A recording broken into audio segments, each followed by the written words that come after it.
exception. You know, I haven't bought any new transmitters or receivers for a long time.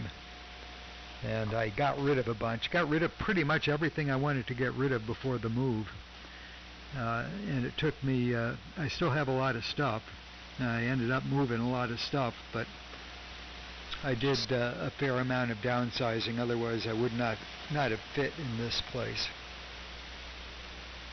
But everything I was using on the air at the old QTH came with me, plus all my parts stash, my collection of command transmitters and receivers and broadcast radios and, you know, all that stuff. So I'm mainly just going for the social event, but I have a shopping list of parts, you know, for keep the junk box stocked and everything. So it'll be good. I missed last fall NEARfest. I try to make all of them. I missed last fall because it was the weekend after. No, the weekend before we were due to close on our house in Gray. And we had a deadline to get out of there, obviously, by the closing date. So we spent the weekend moving. And the closing happened on schedule on that Thursday after Fall NEARfest. So I'm really looking forward to getting back there tomorrow. And very good on the pepper spray. Yeah, I was going to say before you even mentioned it, I hope she's got something to defend herself with walking in the dark through the woods.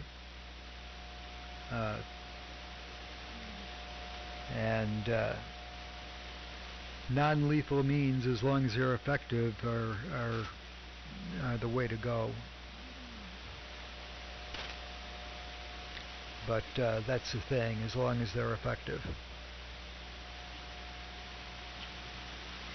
So anyway, 73, nice talking to you as always. WA1GOS, NE1S. I wanted to say a quick hello, WA3VJB. Hey, Larry. Hey, Paul, good to hear you. Nice signal up here. Hey, you too. I guess John's on his way out. I'm way out there. Far out, man.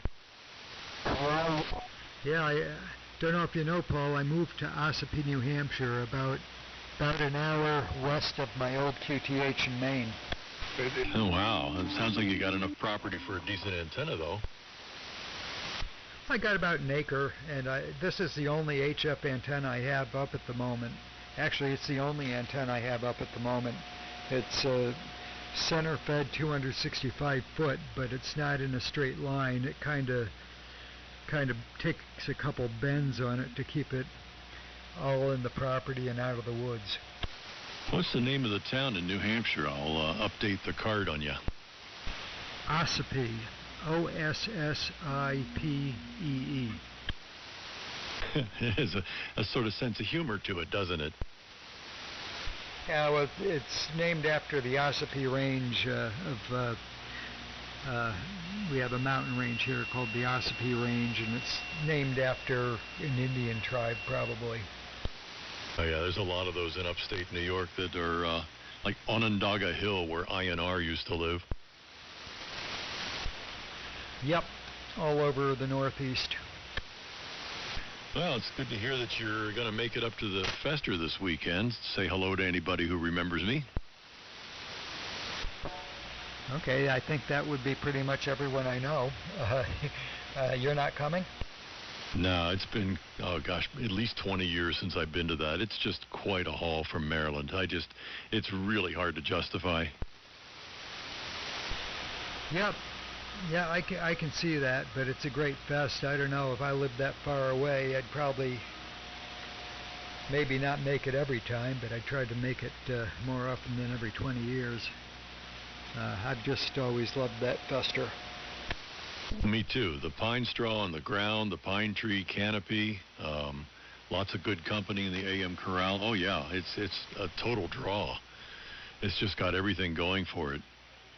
But the logistics, I mean, or when I was a younger guy, I used to make it to Dayton and back pretty easily, and this is about the same distance. Yeah, Dayton's a haul. I've been to Dayton once in my life. I timed it so that we used to have family out in Illinois, and we were driving back from Illinois. I timed it so we'd be hitting Dayton on the way back. So my 3 kids were with me, and of course Elaine was with me, and the kids were like pretty young. I don't know. The twins were probably 3, and Travis was probably 5, around that age, you know. They're driving all day long, and my mom was also with us because she had some family in Southern Illinois. You know, so you know, we hit Dayton and saw a lot of people I knew at Dayton and picked up some parts and stuff. But you know, we had a long way to drive, so I think I only spent 2 or 3 hours there. But it's almost too big, you know. NEARfest is a nice size, but if it was closer, I'd definitely go there more often. Oh yeah. Well, Dayton is no more. They tore down Hara Arena and they moved it to a little town called Xenia. I was talking with somebody either yesterday or earlier today on 40, I forget now which, about, you know, old hamfests. And I still have bumper stickers on an automotive cabinet that I've got out in the garage. We made Dayton 75, and we made Dayton 76, to give you some idea of the passage of time. Yeah, wow. That was a long time ago.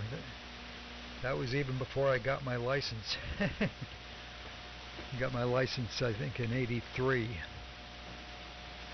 After I graduated college, I didn't really have time to do much with radio. Well, I would have had no time during college. And I was aware of ham radio and building radios when I was a kid, but never met any hams till I moved to Portland, Maine. And I had moved all around to lots of different places, but never met any hams. I knew it was a thing, but you know, it's not as much of a thing outside of the northeastern United States. I mean, obviously it exists, and there's plenty of hams, but not the density that we have here.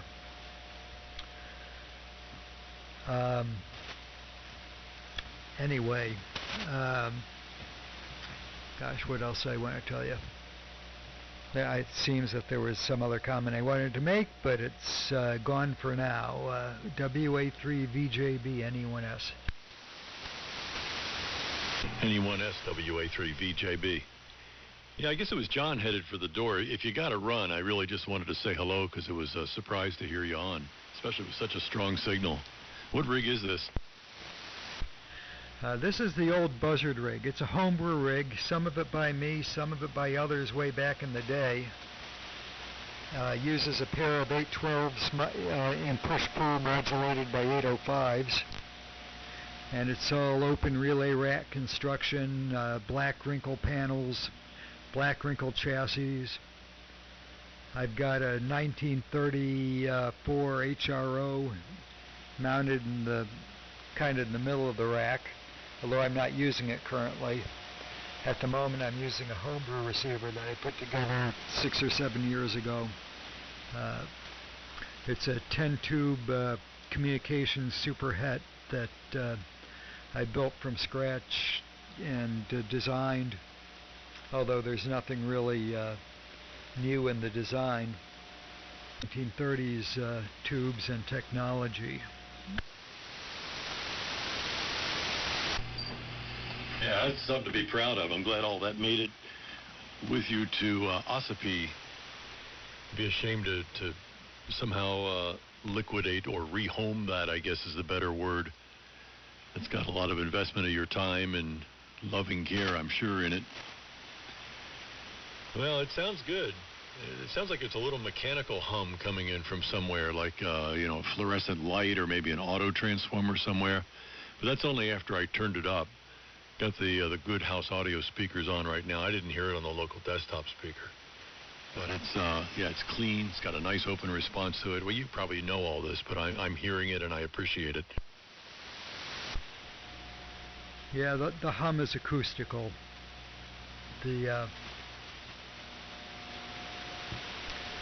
I think that's the plate transformer. Yeah, it sounded mechanical. I call it mechanically coupled or whatever. Timmy's got I think it's an auto transformer somewhere on his desk or somewhere that vibrates right through with one of the mic stands. And it sounds like, Radio Moscow has got that sound of power to it. Yeah, I think that's the Junction 600. Okay. I can name that transmitter in 2 cycles of a hum.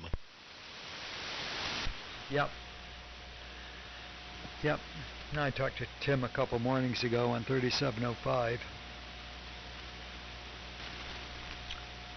Our paths cross quite often, of course, being in the same general area. On the radio, anyways. He hasn't been over to check out the new QTH yet. Yeah,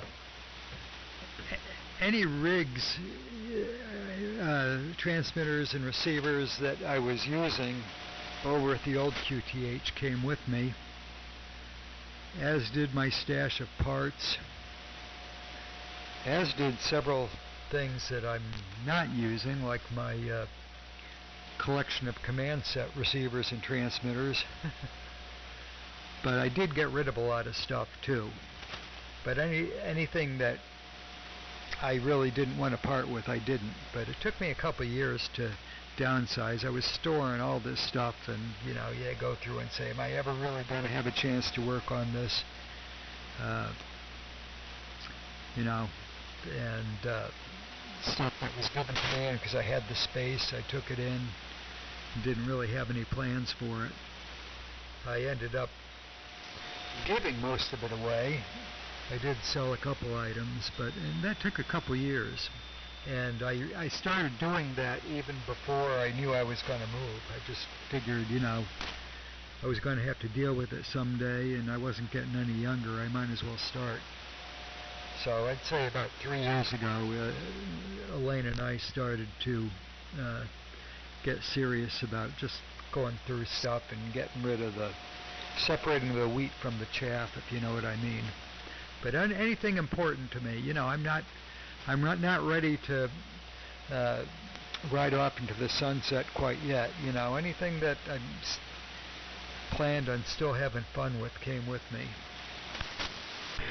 Yeah, Pam, bless her heart, has offered to help me sort out all the collection of stuff here in the Radio Lodge. I don't want to say she's partly to blame for what I consider a vast inventory of stuff, but she did facilitate it when she and I connected, and she moved into my house that I'd had purchase underway. She wanted the last undeveloped room in the house as a guest bedroom, which happened to be my carpeted, paneled, false ceiling tiled radio room. And of course I did all the work myself, and it looked very JS, but it sounded good. It was a good sounding room, except at night, and she was asleep or trying to, and I was down in the radio room where the HVAC ducting came through, and everything I would say on the radio went throughout the house, mechanically coupled. So she saw fit to authorize the construction of the Radio Lodge here on the back of the property, the 20 by 24 place, freestanding building that got filled in fairly short order. And she has offered now to help winnow it down, the wheat from chaff, just as you point out. And it's hard for me to identify things of lesser importance. I mean, I saved all this stuff for a reason. And it's hard to kind of triage or now prioritize that reasoning that to me seems just as valid as the day I did it, Yeah, sure. It would to me too. uh, yeah, well, I'm pretty happy. I've got pretty much the whole basement. We've got a full basement here, 28 by 48. I got pretty much the whole basement, and it's not crowded. There's a lot of empty space. I've got the shelves of parts and radios pretty efficiently placed. They're not lengthwise against the wall. I have groups of 4 shelves, like a block of 4 shelves, 3 blocks of 4 shelves with space, aisles in between them to walk, and the aisles are perpendicular to the wall, if you can imagine that. So those don't take up a heck of a lot of space. And then I've got 3 large benches. Two of them are for our stations, receivers and transmitters. And one of them is the service bench, and it's got all the scopes and signal generators, a computer, VTVM, signal tracer, audio generator, etc., tube testers, curve tracer, all that stuff on it. And I did not move these benches from home. I ordered the legs from Amazon. You get the steel legs from Amazon and some shelf supports, and then you buy the lumber and basically make them to whatever size you want. The largest size being 4 by 8. So I think I made mine 34 inches deep, 2 or 7 feet wide, one is 8 foot wide, and then there's 2 shelves with the same footprint under each bench, so they store a lot of stuff and lots of space on the top surface, plus the shelf. There's one shelf above each bench that is 14 inches wide and the length of the bench, so one is 8 foot long and the other 2 are 7 feet long. And those are kind of in the middle of the room, so I can get to the back of all the rigs and everything.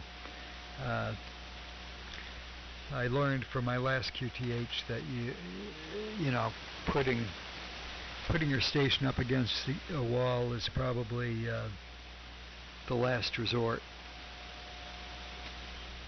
because it makes it difficult to work on the stuff and disconnect it when you got to pull it out for service and everything. So then upstairs we have this was actually a 3-bedroom house, and it's a modular log cabin style home that it's like a modular home with log siding on it, and V-match pine on the inside. There's no sheetrock in the house. It's all V-match pine. And we ordered it, and you could customize it to a large degree from a company in Pennsylvania, an Amish company. And they delivered it on a couple trucks and put it together. And it's very high quality, excellent workmanship in the place. So we're really happy with it. And I have so 3 bedrooms, master bedroom, a guest bedroom, and the 3rd bedroom we have an office / upstairs ham shack. So that's where the PDM rig is. I have a station up there I can run to, but it's a fairly fairly cosmetic, neat station, and actually things are pretty neat down here too, but you know, I don't have the redundancy of rigs and receivers up there that I do down here, although there is a little, but but you know, it's fairly neat and you know, XYL friendly. So anyway, Paul, yeah, I do have to go. I'm going to help Elaine make supper here. But really nice talking to you. Thanks for the shout. And hopefully we won't make it so long next time. WA3VJB, NE1S. NX3Z. I'm sorry, I started to key up. Who was that? NX3Z. NX3Z, okay. Get it to you in just a sec here in case you got something for Larry. NE1S and the group WA3VJB Annapolis. Well, it doesn't sound like it put much cramp in your style to move to this place. I pictured considerable downsizing. Of course, I don't know what the before picture looked like either. But what you described there sounds pretty comprehensive. Let's use that word. And Elaine endorsed. That's even better, right? No, you do. You got an upstairs radio room, radio studio for the PDM rig. You got the downstairs radio facility, which includes workbench space and storage of active and not so active rigs. You can get to stuff, and I agree with the idea of not keeping it too close to the wall. And it sounds comfortable. Gee, the pine instead of sheetrock sounds beautiful. And of course, as soon as you said it's an Amish kind of, I don't know if it's prefab. It sounds like some of the structure is prefabricated, and then they truck it to the site and put it all together. Right away gave you the sense of quality because they're known for that. Gee, we've got just a little garden shed out in the front yard that's just you know, top quality, and it's an Amish thing that they brought in on a Jordan and slid it off onto a pre-constructed foundation. And yeah, it's 22 years old now and it's still holding up. So I know what you mean. Well, hang on, Larry, in case the braking station has something for you. I'll introduce myself here because the calls aren't familiar. NX3Z in the group WA3VJB. Name is Paul. Location Annapolis. You're coming in very well. Yeah, very good, Paul. Actually, I think we spoke the other day, and name here is Jim. And yeah, I did want to say hi to Larry there, or Lawrence, whatever you go by up there. I was been listening for a little while, and heard you have a place up there in Ossipee, and I also have here you are in Ossipee. I have a house up there also. I'm down closer to Paul here in Phoenix, Maryland. Probably I don't know, 30 miles northwest of him, and but I'm up over on Duncan Lake Road, so I thought I'd just, I know you have to get going, so I won't hold you, but just wanted to say hi. Maybe look forward to a QSO down the road here. I am going to be up there in May. Yeah, May, about the 15th or so. Let me turn it over to you, Larry, NE1S with WA3VJB. This is NX3Z. NX3Z with WA3VJB. NE1S. Very good, Jim. Nice to meet you. Yeah, very good. And you're having I guess it's a summer place up in Ossipee on Duncan Lake Road. Well, that road is less than 2 miles from where I am. I'm up on Route 171, just maybe a quarter mile west of the rotary with Route 28. So that's where I am. It wasn't Duncan Lake Road, but there was the next road on the right after Duncan Lake Road off of Route 16, right out to the north on the right. I forget the name of the road, but I rode my bike down there a couple weeks ago to the end and kind of made a loop. So I rode by the north end of Duncan Lake on that road. And Duncan Lake Road, I think, goes to the south of the lake. So you ought to come up and say hello next time you're in the area. look me up. My address is good in QRZ because it comes from the FCC database, and I have to keep my address updated on the FCC database. So you definitely look me up when you're in the area.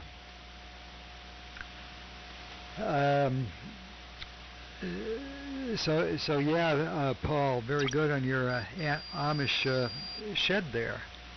Yeah, I mean, and when they came up to work on the place, put the finishing touches on it after the delivery and everything, I was just so impressed with their work ethic and very, very polite, nice bunch of guys, and they did great work, and I'm very happy with it. And yeah, we wanted a full basement for the. I can't continue my hobby without a full basement. Everything I like to do with amateur radio, so we got a full basement. We had they just deliver the house on your foundation, so we were responsible for putting in the foundation and all the other site work, the septic and the well, driveway, all that stuff. So I hired a general contractor for that, and I found a really good general contractor who was really good at what he did, really smart, really easy to work with. So we lucked out there as well. And my worst nightmare was something on the foundation not being right when they come to deliver the place, but it fit like a glove. Anyway, I'll let you guys go at it. I got to run. Paul, again, very nice to talk to you, and nice making your acquaintance, Jim. So I'll listen out here, but I'll be gone. 73 to both of you. WA3VJZ, NX3Z, NE1S. Yeah, people do that. They confuse me with Herb. NE1S in the group WA3VJB, not W2VJZ. I'm going to need my chimes if you do it again. Oh, very good, Larry. And I'm glad you and Elaine have had a very successful move, and that the construction seems to have gone uncomplicated. Quite nice indeed. And now you're going to have a neighbor there visiting from time to time, Jim, from I guess it's northern Baltimore County. Yeah, we talked, back on the 19th. I got my notes here. I think we broached the virtues and shortcomings of the 51S1, I see here. Sorry, I didn't remember you right away. But, yeah, that's cool that you guys are like a couple of miles away from one another. Yeah, Ossipee. I had not even heard the name of that town. Of course, there's a lot of those up there that I wouldn't have been familiar with. It doesn't sound like a real metropolis of any kind. But it's just too cool now that you've made the connection. And, Jim, I don't know how long you were listening or not, but Larry's going to the NEARfest, hamfest this weekend in Deerfield, New Hampshire. I didn't catch how far away that is, but that's something else you could probably time one of your trips north with to see what really would be about the size of the old Gaithersburg Hamfest. If you date back that far, Jim, our Gaithersburg, Maryland Hamfest was one of the biggest regional hamfests around here for many, many years. And then it lost its place, and another one called Timonium at the Maryland State Fairgrounds kind of took its place for a while, and then it lost its place. And then you kind of deteriorate to some of the more locally oriented hamfests, which are still, fruitful, but not really the magnitude of Gaithersburg. Well, Deerfield is that substitute, and having been to it at least twice, I can't remember now, and made the drive from Maryland to Deerfield, New Hampshire. Actually, it was at Rochester, New Hampshire one year that I went. They had moved it away from Deerfield to Rochester, New Hampshire. That's where I think my nomenclature of the Deerchester Hamfest stuck in my mind, because one year it was in Rochester, New Hampshire, but now it's back to the traditional site with the pine trees and the pine straw to walk on, and it's just so bucolic. You'll really be in for a treat, Jim, if you get a chance to do that. 73, Larry. By the way, I've heard you on 3705, and I'll hope to check in early in the morning sometime to say hello to you there, too. NX3Z for any other comments there toward Larry, WA3VJB. Yeah, very good. Well, this is all very cool. And yeah, actually, I wanted to, if you hear bells ringing in the background, it's because I have an alarm that's going off. I'm down in the basement. But actually, Larry, I've got a good way for us to connect with each other now that I know you're going to NEARfest, and I have been there. I don't know if you know Bruce, WX10, but he always sets up there. But he has a tube tester of mine. I'm not going to be able to go this year. A tube tester that I picked up from the Silent Key, and it would be really wonderful if you're going, if I could, for maybe the price of taking you to lunch, so that we can have an eyeball QSO. If you could get that tube tester for me. But we don't have to spend a lot of time talking about that now. I can contact you later. Let me just quick back to you, Larry, NX3Z. Yeah, Jim. I know WX10 very well, very well. He's been to my QTH in Maine, my old QTH, and my wife and I and Bruce and his wife Mary Alice and WA1QIX and his wife at the time, Sherry, all took a tandem around a little over 3 years ago on a rail trail in New Hampshire together. We did 20 miles on a rail trail on tandems. So, yeah, I know Bruce, and I'd be happy to get the tube tester from Bruce and hold it for you. Just let Bruce know what's going on, because we do plan on hooking up down there. And Paul, very sorry to screw up your call sign. That was some very old neurons misfiring. NX3Z, NE1S. Yeah, very good. Well, I guess this was meant to be then. That's great. Okay, well, I'll let Bruce know that I talked with you, and we can do that. He has some other goodies, but I don't know if you're looking to buy any stuff. But he's helping out some a Silent Key widow there. Evidently, has a whole list of goodies. I haven't heard from him since the last time we spoke about the tube tester. But anyway, I'll drop him an email and let him know that we spoke, and would love to talk to you again. And I'm looking forward to meeting you when I get up there. We're coming up the day after Mother's Day, so we'll see you up there. I'm going to jump out here. Also, I've got a friend coming over for dinner, so I've got to help get that ready. And Paul, good to hook up with you again. And great, both of you have great signals, so it's nice. 40s. It was the bands were terrible this morning, but it was nice to hear everything coming back to life. So quickly back to you, Larry, and then I'll say 73 is to you, Paul. Okay, very good, Jim. Yeah, matter of fact, it's all coming back to me now. Long before I moved,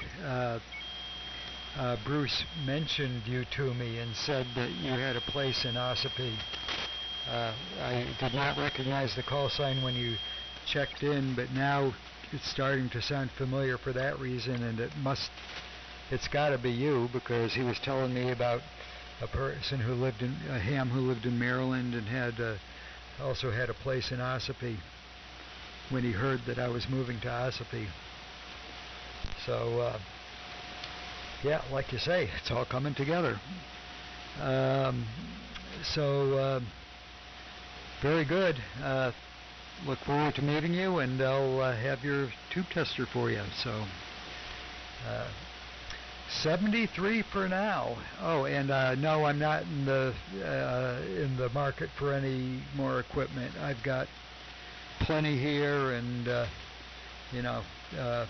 did a fair amount of downsizing, although you probably wouldn't realize it when you see what I've got here. I did a fair amount of downsizing before we moved here last October. Anyway, again, very nice meeting you, and very nice hooking up with you again, Paul. 73 to both of you. This is NE1S out. Okay, and this time you mean it. No, this has been great. I got to get a little bigger piece of this, though, because Bruce has a place on Maryland's Eastern Shore. that we've talked extensively about, because we're only 10 miles across the bay from them. But that'll be on another occasion. But anyway, I wanted to stake my claim and join the cool kids club here that's going on this morning or this afternoon. And I'm glad you guys can connect. This is just, it's one of those things, I suppose. Very good evening to you both. And Jim, hope your dinner guest, hope it goes well this evening. And Larry, go help Elaine like you're supposed to, right? NE1S and NX3Z having signed. 73 from Annapolis, WA3VJB. Okay, 73s, guys. Wow, this is great. And, yeah, we'll have plenty to talk about next time, Paul, with Bruce in there. And, yeah, I think Bruce's email address is bicycle tour, so that sounds like you guys have fun. 73s, everybody. NX3Z, Phoenix, Maryland, clear.